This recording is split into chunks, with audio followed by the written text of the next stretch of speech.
નમસ્કાર વિદ્યાર્થી મિત્રો, હું સંજય ગોહેલ આપ સર્વ વિદ્યાર્થી મિત્રોનું હાર્દિક સ્વાગત કરું છું. આજે આપણે ધોરણ 12 વિષય મનોવિજ્ઞાન પાઠ 2 શીખવાની ક્રિયા, જેમાં ભાગ 5 કે જે કોહલરે કરેલા આંતરસૂચનો પ્રયોગ કે કોહલરે ચિમ્પાન્જી ઉપર આંતરસૂચનો પ્રયોગ કરેલો છે તેના વિશે આજે આપણે સમજૂતી મેળવીશું. વિદ્યાર્થીઓ મિત્રો, આ વિડીયો લાઈક કરી દેજો અને મારી યુટ્યુબ ચેનલને સબસ્ક્રાઈબ પણ કરી દેજો. આંતરસૂચ દ્વારા શિક્ષણ, ઇનસાઇટ લર્નિંગ. આંતરસૂચ શિક્ષણ એ એક બોધાત્મક ક્રિયા સાથે સંકળાયેલ શિક્ષણ પ્રક્રિયા છે. જે અગાઉ તમે ધોરણ 11માં બોધાત્મક પ્રક્રિયાઓ તમે ભણી ગયેલા હશો કે જેમાં જે આંતરસૂચ છે એ કેવી પ્રક્રિયા કહેવાય? બોધાત્મક પ્રક્રિયા.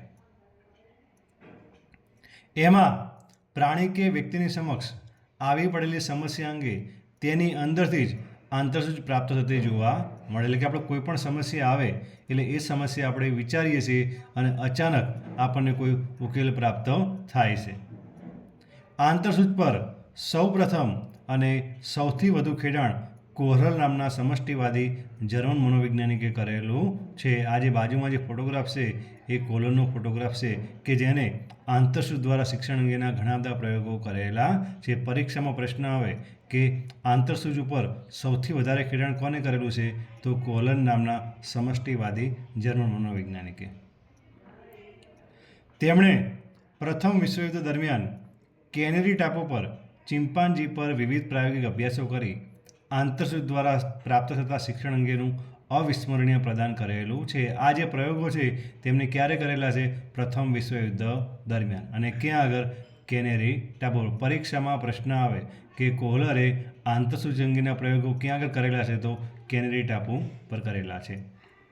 કોહલરના મતે પ્રયત્ન અને ભૂલ દ્વારા અથવા તો અભિસંધાન જ શિક્ષણ પ્રાપ્ત કરવાની તરાહો નથી, પરંતુ તેઓના મતે શિક્ષણ એ જે તે પરિસ્થિતિની સઘન સમજ અને અભ્યાસથી જ શક્ય બને. એટલે કોઈ પણ પરિસ્થિતિ છે બરાબર, એને આપણે ઊંડાણપૂર્વક અભ્યાસ કરીએ, એ પરિસ્થિતિને આપણે સમજીએ તો આપણે એ પરિસ્થિતિમાંથી કે એ સમસ્યામાંથી આપણે બહાર નીકળી શકીએ છીએ.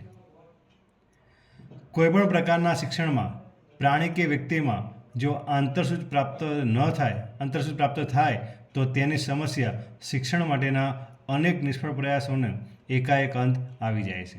એટલે કોઈ પણ વ્યક્તિ છે એ સમસ્યાને સમજે, જો આંતરસૂચ પ્રાપ્ત કરે તો તેની જે સમસ્યા છે એ સમસ્યામાંથી બહાર નીકળવાનો રસ્તો આપણને પ્રાપ્ત થઈ જાય છે અને ઉકેલ સૂઝી આવતા શિક્ષણ પ્રાપ્ત થાય છે.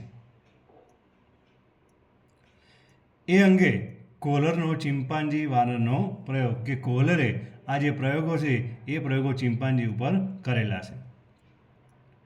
ઉત્ક્રાંતિવાદના સિદ્ધાંત પ્રમાણે નિમ્ન કક્ષાના પ્રાણીઓમાં શિક્ષણ અનુકરણ દ્વારા પ્રાપ્ત થતું જોવા મળે છે. એટલે કે બીજાનું જોઈને શિક્ષણ પ્રાપ્ત કરે છે.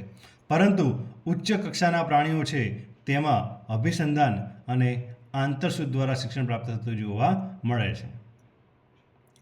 આંતરસૂચ દ્વારા પ્રાપ્ત થતા શિક્ષણ માટે કોહલરે વાનરની એક પ્રજાતિ ચિમ્પાન્જી પર પસંદગી ઉતારેલી હતી. પરીક્ષામાં પ્રશ્ન આવે કે કોહલરે કોના પર પ્રયોગો કરેલા હતા? તો ચિમ્પાન્જી પર પ્રયોગો કરેલા હતા. કારણ કે ઉત્ક્રાંતિવાદના સિદ્ધાંત પ્રમાણે માનવ જેવું વિકસિત મગજ ફક્ત ચિમ્પાન્જી અને ઉરાંગ ઉટાંગ જે વાનરની એક પ્રજાતિ છે તેની પાસે જ હોય છે. આમ તો તમે જુઓ તો જે માનવ છે એ માનવની ઉત્પત્તિ પણ શેમાંથી થઈ છે? વાનરમાંથી થઈ છે. એટલે કે માનવ પછી જો સૌથી વધારે વિકસિત મગજ હોય તો કોની પાસે છે? ચિમ્પાન્જી પાસે છે. તેમણે ચિમ્પાન્જી સમક્ષ આવી પડેલી વિવિધ સમસ્યાઓનો ઉકેલ તે કેવી રીતે લાવે છે તે માટે સમસ્યાના પ્રકારોને ચડતા સ્વરૂપમાં રજૂ કરી અનેક પ્રાયોગિક અભ્યાસો કર્યા હતા. જેમાંના કેટલાક રસપ્રદ પ્રયોગો વિશે આપણે અહીં માહિતી મેળવીશું. અહીં 3 પ્રકારના પ્રયોગો કરેલા છે. એક લાકડીવાળો પ્રયોગ, બીજો 2 લાકડીવાળો પ્રયોગ અને ત્રીજો છે ખોખાવાળો પ્રયોગ. પહેલો પ્રયોગ છે સરળ છે, પછી સમસ્યા થોડીક અઘરી છે અને ત્રીજી સમસ્યા છે એ તેનાથી પણ ચડતા સ્વરૂપની છે. કોહલરે સરળથી જટિલ સમસ્યાઓ લઈને ચિમ્પાન્જી ઉપર પ્રયોગો કરેલા. અહીં એક સરળ સમસ્યાનો ઉકેલ ચિમ્પાન્જી કેવી રીતે લાવે છે તે આપણે જોઈએ. એક લાકડીવાળો પ્રયોગ. તેમણે એક ભૂખ્યા ચિમ્પાન્જીને એક પાંજરામાં પૂર્યો. પાંજરાની બહાર ચિમ્પાન્જીને દેખાય તે રીતે કેળાની એક લૂમ મૂકવામાં આવી અને પાંજરાના પાછળના ભાગમાં એક લાકડી મૂકવામાં આવી. જો અહીં એક ફોટોગ્રાફ આપેલો છે, તેમાં તમે બહાર જુઓ તો કેળું છે, બરાબર, અને ચિમ્પાન્જી છે એ લાકડીથી કેળાને લેવાનો પ્રયત્ન કરે છે.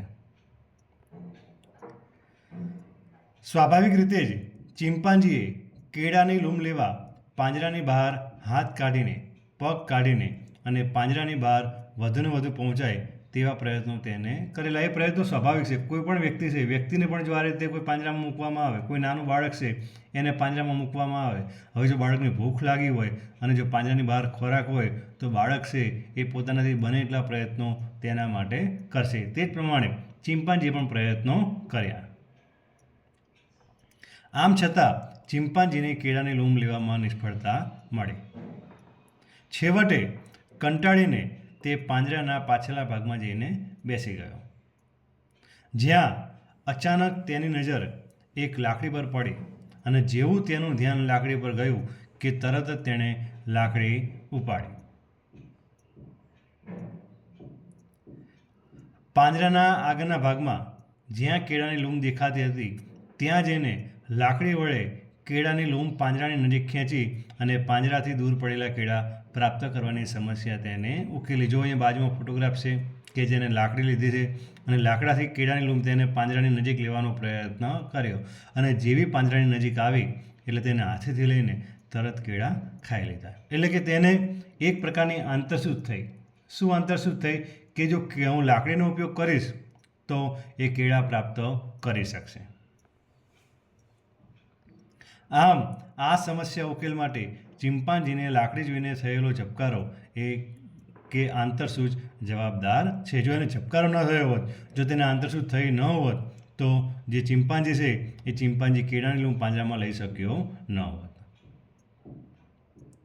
બીજો એક પ્રયોગ છે 2 લાકડીવાળો પ્રયોગ. પરીક્ષામાં વિભાગ ડીમાં કોઈ પણ પ્રશ્ન આવે કે ચિમ્પાન્જીનો 1 લાકડીવાળો પ્રયોગ સમજાવો, 2 લાકડીવાળો પ્રયોગ સમજાવો કે ખોખાવાળો પ્રયોગ સમજાવો.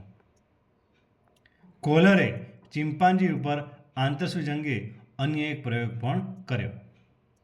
તેમણે ચિમ્પાન્જી સમક્ષ થોડી વધુ અઘરી સમસ્યા રજૂ કરવાનું આયોજન કર્યું. પહેલાં જે સમસ્યા હતી તેના કરતાં અઘરી સમસ્યા.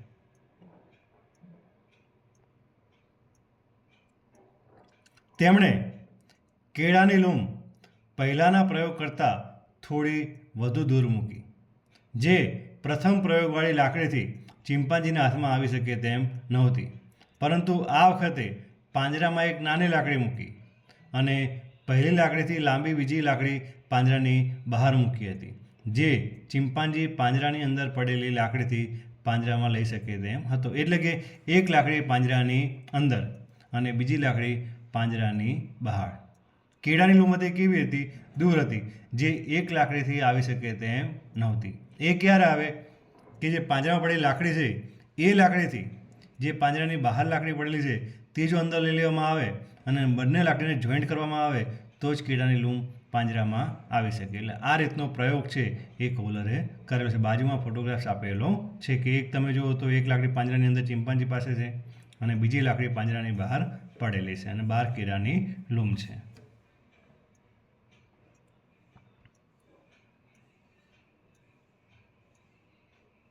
સૌ પ્રથમ તો ચિમ્પાન્જીએ પહેલાંના અનુભવથી પાંજરામાં પડેલી લાકડીથી કેળાની લૂમ લેવાનો પ્રયાસ કર્યો, જેમાં સફળતા ન મળતા તેણે પાંજરાની બહાર મૂકેલી લાકડીને પાંજરાની અંદર પડેલી લાકડીથી ખેંચીને પાંજરામાં લીધી અને તે મોટી લાકડીથી કેળાની લૂમ લેવાનો પ્રયાસ કર્યો.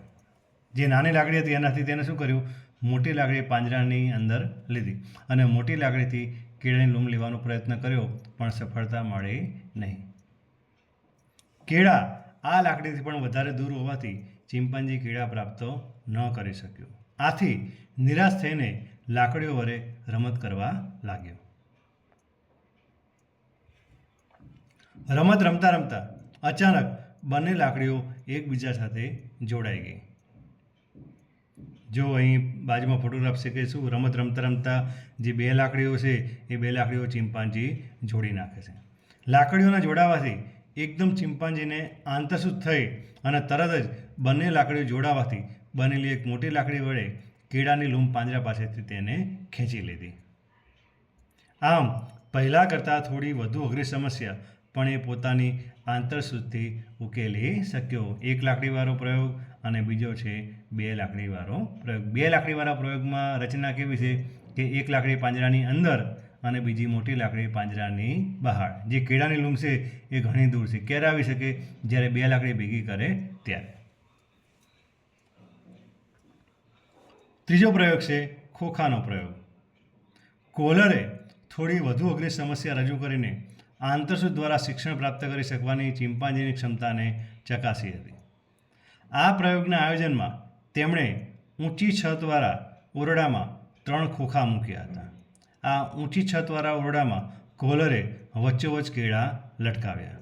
જો અહીં આગળ રૂમમાં ખોખા મૂકેલા છે અને છત છે એ છત ઉપર કેળા મૂકેલા છે. ચિંપાંજીએ કેળા જોયા એટલે કૂદકો મારીને કોઈપણ રીતે કેળા પ્રાપ્ત કરવાના અનેક નિષ્ફળ પ્રયાસો કર્યા. કારણ કે કેળા કેવા હતા? ઊંચે હતા, એટલે કૂદકા મારવાથી આવી શકે તેમ નહોતા. જે ખોખા એકબીજા પર ગોઠવે તો જ એ કેળા પ્રાપ્ત કરી શકે. ત્યારબાદ અચાનક ખોખા પર ધ્યાન જતાં ઓરડાના ખૂણામાં પડેલ ખોખાને ઓરડાની વચ્ચોવચ્ચ લાવી તેની ઉપર ચડી કેળા લેવાનો પ્રયાસ કર્યો. તમે જો બાજુમાં તમે જોઈ શકો છો કે એક ખોખા પર બીજું ખોખું તેને મૂક્યું, પણ તો પણ તેને કેળા પ્રાપ્ત થઈ શક્યા અને તેને નિષ્ફળતા પ્રાપ્ત થઈ. આથી તે નિરાશ થઈ ગયો. ત્યાં એનું ધ્યાન અચાનક ઓરડામાં પડેલ અન્ય ખોખાઓ તરફ ગયો.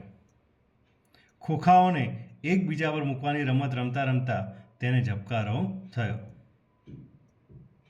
તરત જ તેને બધા ખોખા ઓરડાની વચ્ચોવચ્ચ ખસેડી લાવ્યો અને પહેલેથી વચ્ચે પડેલા ખોખા પર અન્ય ખોખાને ગોઠવવાનો પ્રયાસ કરવા લાગ્યો, પરંતુ તેમ કરતાં ખોખા પડી ગયા. આ પ્રકારના પ્રયાસો સતત ચાલુ રાખતા અંતે ત્રણેય ખોખાઓ પડે નહીં તેમ વ્યવસ્થિત રીતે એક ખોખા પર બીજું અને બીજા પર ત્રીજું ખોખું ગોઠવીને ત્રણેય ખોખા પર ચડી કેળાની લૂમ લેવા માટે જેટલી ઊંચાઈ પહોંચીને કેળાની લૂમ પ્રાપ્ત કરી.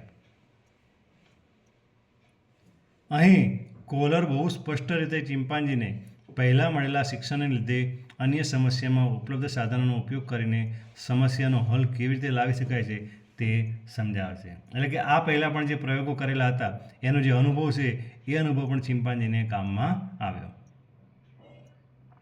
કોહલરે જણાવ્યું કે પ્રાણી સમસ્યા ઉકેલના શિક્ષણમાં તદ્દન અપરિચિત બાબતમાં પ્રયત્નને ભૂલથી શરૂ કરીને ચોક્કસ શિક્ષણ પર પ્રભુત્વ પ્રાપ્ત કરવાની ક્ષમતા ધરાવ્યા પછી અન્ય સમસ્યા ઉકેલમાં પણ તેનો ઉપયોગ કરતું જણાય છે. હાર્લો નામના મનોવૈજ્ઞાનિકના મતે પણ પૂર્વ અનુભવ વગર આંતરસૂઝનો વિકાસ થતો નથી. એટલે કે આંતરસૂઝ માટે પહેલાં જે અનુભવો થયેલા હોય એ પણ આપણને ઉપયોગમાં આવે છે.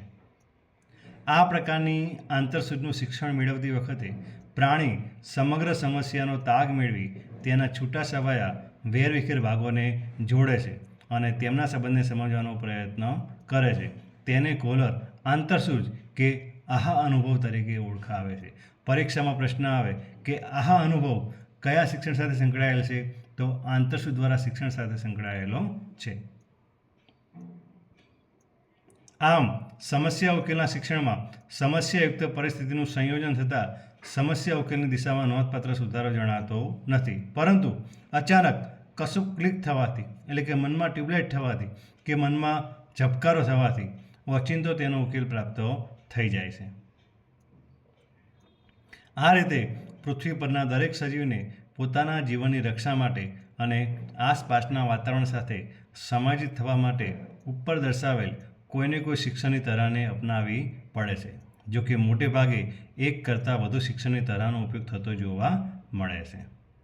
થેન્ક યુ વિદ્યાર્થી મિત્રો. આ વિડીયો લાઈક કરી દેજો અને અમારી યુટ્યુબ ચેનલને સબસ્ક્રાઈબ પણ કરી દેજો.